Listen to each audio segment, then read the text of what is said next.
A lot of justifiable frustration at the Ontario Ford government recently when it came to the issue of capacity restrictions. A lot of people were really upset to learn that the government had told large facilities that cater to professional sports, big concerts, that they'd be allowed to open at 100% capacity. So we're of course talking about thousands of people, many thousands of people at a hockey game or at a concert. But small businesses, small venues, restaurants, independent restaurants, they would still be stuck at 50% capacity. What on earth was going on here? Well, these smaller outlets, they were really upset. They lobbied the government, they complained.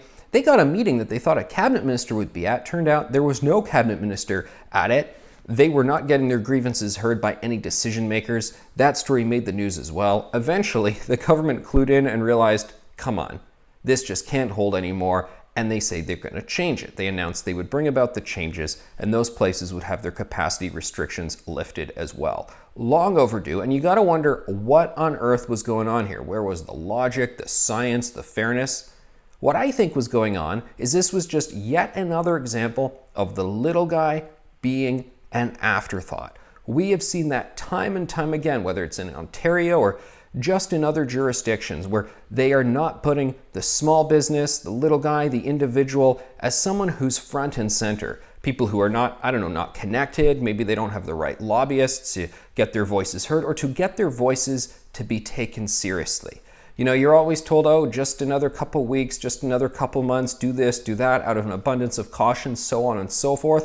And I think there's been other businesses, organizations that have been able to lobby as to why maybe rules should be a little different for them. The little guy, always having to get stuck with the most aggressive restrictions. I will never forget when the Canadian Federation of Independent Business, they said, look, and this was a time when retail was flat out closed in Ontario. You could not go into small retail outlets for in-person shopping. And they said, can we please change this to make a rule 3 people, maximum of 3 customers in a store?